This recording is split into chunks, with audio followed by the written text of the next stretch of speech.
What's happening, fellas? It's your boy Hardcorn, and today we're looking at the Steel Reaper herself, Koukawa Asuka. We'll find out in today's look just how she works, her shortcomings, and most importantly, if she's worth it. To start off, she's a machine character. How does she gain this sort of category? She's a quadriplegic who ended up having her limbs replaced with robot parts. These robot parts can do incredible things like shoot missiles, lasers, jets, or store her huge arm blades. She's the Swiss Army lady of all things. Asuka flies upon the wind similar to Asagi, and Asuka takes great strides in using it. Her wind abilities get included in some sort of way in nearly all of her moves to great success. With that wind pushing her, she can move at incredible speeds to wreak havoc like no other. However, she gets balanced hard by the fact that she has very low attack power and long windups, not to mention a lot of long cooldowns too, though there are a few setups that can circumvent such shortcomings. On a side note, however, she's the last surviving member of the Koukawa clan. Oboro may be a relative of hers, but that is a story for another day. Now, Asuka's main aspect is her incredibly fast attack speed, along with the notion she can be a hybrid character. She's also got a nice spread of ranged and melee options to suit certain playstyles. There's a lot of flexibility with her, but I also feel she's lacking in some areas. I'm wanting more, which brings me to one of the hang-ups I have. She has no healing at all. This means you'll be relying on potions or supporter skills to heal, which means if she's fighting a boss alone that's going full HP sponge mode, she'll be incredibly defensive or going all in on damage or crits. Because when she loses HP in a one-on-one scenario, it's just the enemy whittling her down until you or them goes down. I've gone on about having a plan or using appropriate tactics, but Asuka embodies this. She doesn't hit hard, but she does hit a lot though. So you'll need to strategize how to keep enemies constantly away, slowed, stunned, or in a groggy state for extended periods of time. Asuka knows she's got a problem and she has some real effective solutions. She embodies the best defense is a good offense. One good whack from an enemy is going to set you straight on that I really need to be a lot more careful, because how very fitting since Asuka is incredibly haughty with a degree of arrogance. A hit to her is also a hit to her pride. It actually will knock some sense into her. Don't want her to feel that way? Don't get hit. Asuka's skills will make sure nothing can touch her. She'll hold them in place, she'll knock them down, she'll slow them down, and she'll win. Eventually. Let's begin with Soaring Dance. It's one of those starter skills everyone gets, and it's frankly mediocre. One green reduces cooldown, one blue increases damage, and one red adds the helm splitter. Thing is, when you have these sorts of skills and you can't slot in the drop finisher at the end, they just fall down slowly into danger. Asuka is no different and it leaves you wanting more. However, it is one of the future generations of this attack and you can use it mid-combo. Use your skill slots really for about anything else. Now here's a real meaty skill for you. It's Rending Storm. She comes on in there and jumps into the air to deliver a red hot kick to the target. It's a really good skill since it naturally has an AoE explosion and gets a second AoE explosion with correct supporters. One red knocks up the target on impact, 2 reds deals a second AoE attack on impact, and 3 reds increases the damage by 150%. You come in and knock them all around and get them frazzled and lose a whole bunch of bar and then dodge out and possibly proc Slicer Zone. It's a very good general purpose skill. If Asuka has any sort of speed buffs on her, it makes the attack's animation move faster, which weakens the danger of getting hit in the air a bit less. That comes into play a lot later. This skill is so good you can take it just by itself, just like how Sakura would. It's an incredibly fast gap closer and it keeps her mobile. There's no reason not to pick it regardless. Spiral Blast is her retaliation attack. You hit dodge the moment you get hit and she'll do an armored spin to damage and then knock back enemies. Armored in the sense that she can be knocked out of this with a really big hit, not so much by small attacks. Now 2 greens reduces enemy defense by 20% for 8 seconds, 2 blues reduces enemy movement speed by 20% for 10 seconds, and 2 reds reduces damage taken by 25% for 8 seconds. This is a skill you take when you know you're going to get surrounded by enemies. The final hit of the spin knocks everyone down that was struck. The spin is super small, so it's mostly going to end up being a one-on-one move, and a second person gets tagged accidentally, but it can work in AoE situations. However, it does give important debuffs depending on the build. Though I personally like the red since it gives her a defense boost, while the other 2 colors allow for possibly more damage, I'm more partial to not losing more HP. Because this attack is slightly armored and holds Asuka in place, she can actually take a lot of damage during this. Not so much from strikes, but from gunner type enemies. If the enemy is armored too, well then you can just forget about having this attack complete because she's going to get knocked right out of it. It's a situational skill for sure. Now this is a skill I really like. It's Wind God Slicer Zone, and it's just absolutely nuts. Activated on an extreme dodge, she has an orb of slashing wind to not only protect her, but deal immense damage. With 2 greens, the damage is increased by 50%, 2 blues increases Asuka's movement speed by 20% for the skill's duration, and 2 reds increases the attack range by 60%. I like this skill because it supplements Asuka's already high attack speed with something that's just as fast as her, so whatever she's targeting is effectively being hit twice by her. It just whittles down armor bars like crazy. You get some sort of crit boost going, and she's just tearing through like a maniac. There's also the part that, she's effectively being protected by this. It offers no defense up, but it creates a buffer zone of constant damage. If they're not already grouped up, enemies tend to stay away. Their hesitation is paid back with Asuka dashing over and turning them into ribbons. It's incredibly effective and fast damage. Mach Punch is a nice straightforward attack. Then it explodes for some nice multi-hit AoE damage in a cone in front of her. With 1 blue it increases the AoE by 70%, 2 makes the ending burst apply groggy, and 3 increases the critical rate by 50%. This attack comes standard with an extremely long cooldown and also a long windup to the attack. Cooldowns can only be messed with through skill training, but windups can be fixed with in-battle buffs. Earlier I mentioned in Dust Cyclone how there's a movement speed buff. Slicer Zone has that movement speed buff too.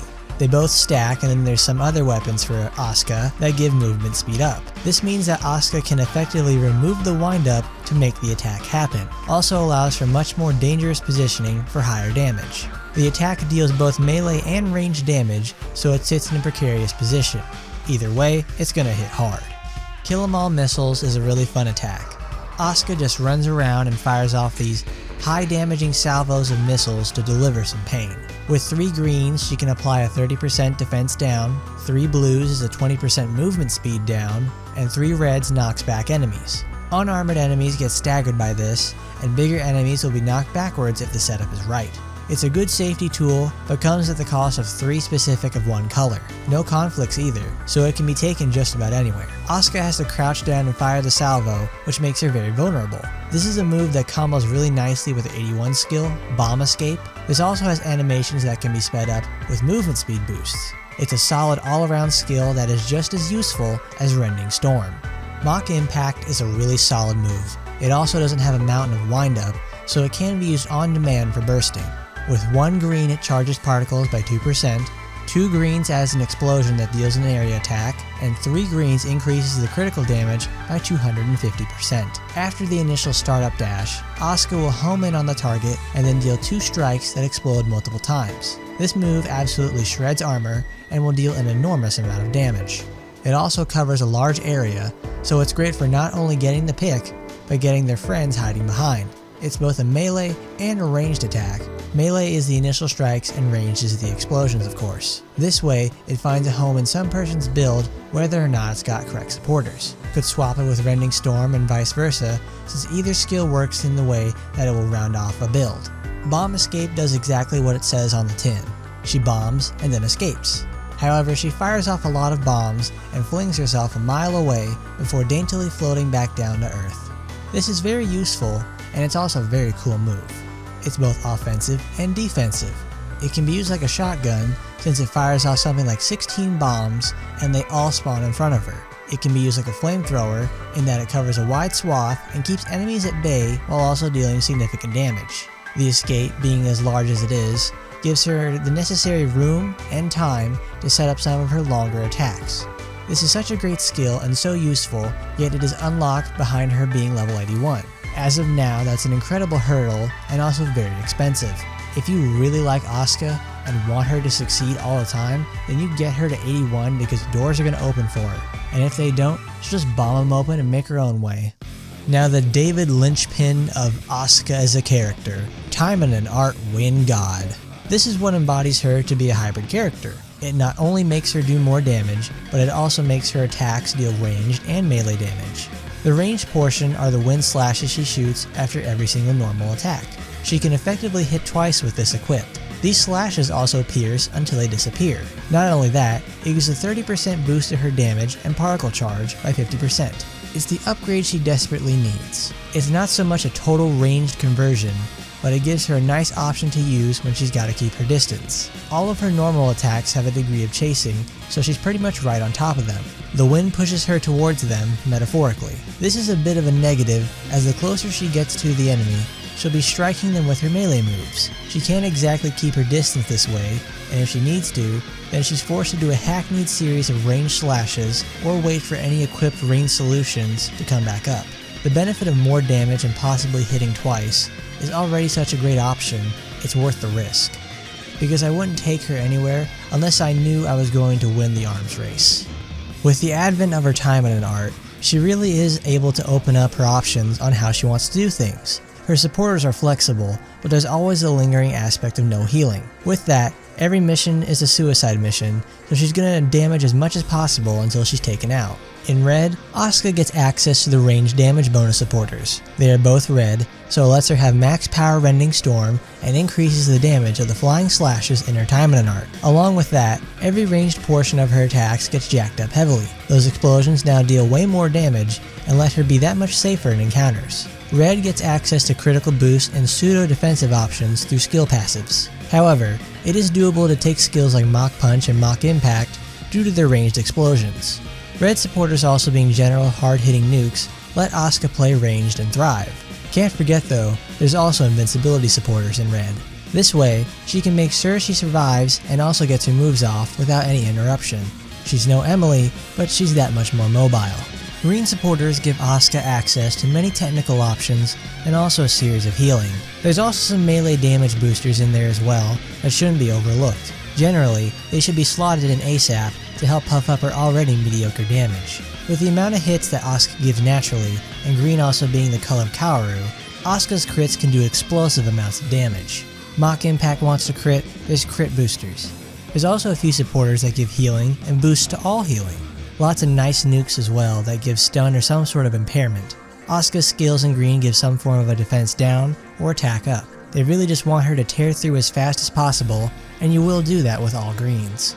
Blue supporters for Asuka don't have any sort of melee or ranged damage boosts, but they do give her access to a lot of defensive options and also a very reliable heal in the Noah supporter. Blues also have lots of options to hold their enemies in place or slow them down. That's good for Asuka, as it means they won't get knocked out of her big charged up attacks or have ways to close the gap on her and retaliate. By equipping blue supporters, it gives her skills access to many forms of movement speed up. They all stack to a certain extent, so her DPS just shoots through the roof.